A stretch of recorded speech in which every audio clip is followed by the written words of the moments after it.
Members, if you could take, and officers, if you could take your seats, please, so that we can continue.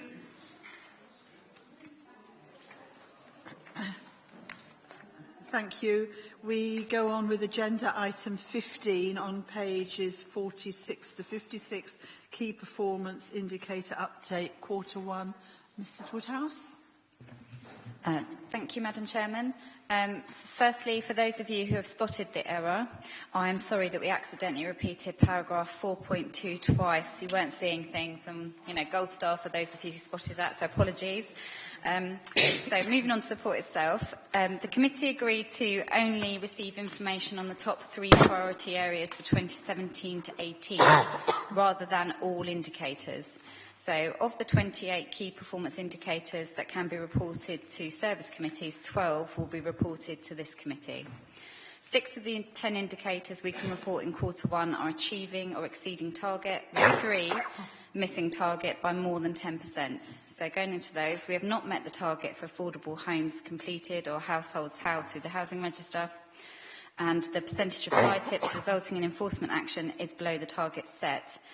This will be considered by Communities, Housing and Environment Committee at their meeting in October when they consider the performance report.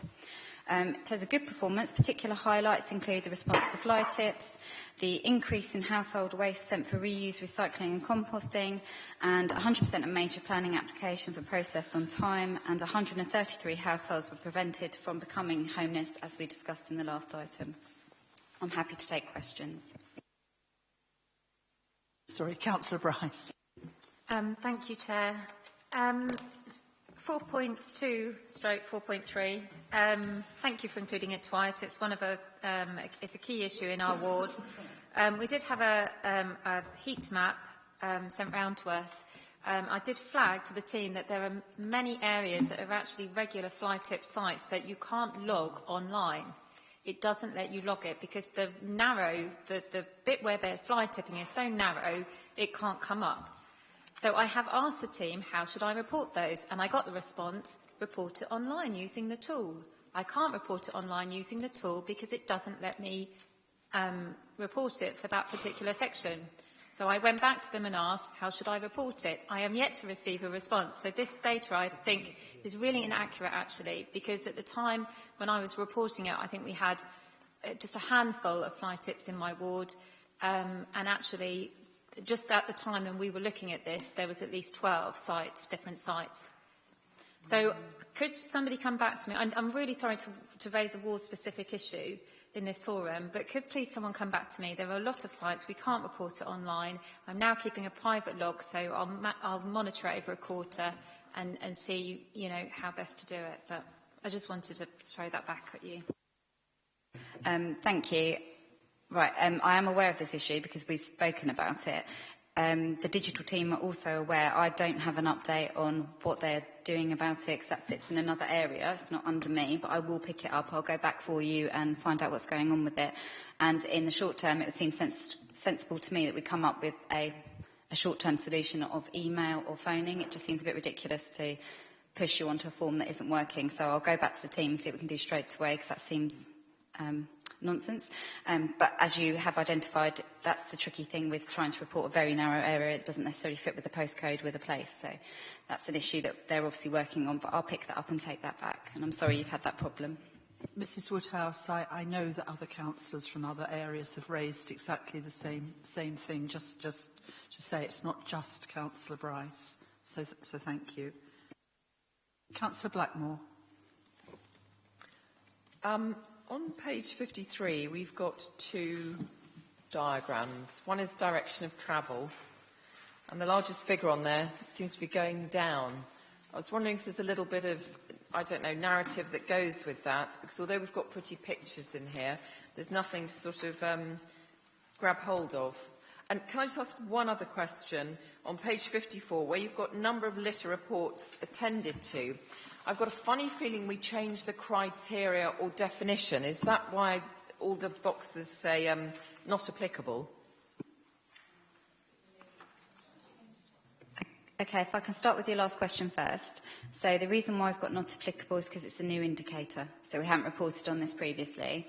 And with regard to your first question, You are right to identify that you should be looking at the direction of travel, which is our performance year on year. So a year ago, how we're performing compared to now. So sometimes we might well be hitting the target we've set ourselves because we actually expected a drop in performance or we knew there was a change coming.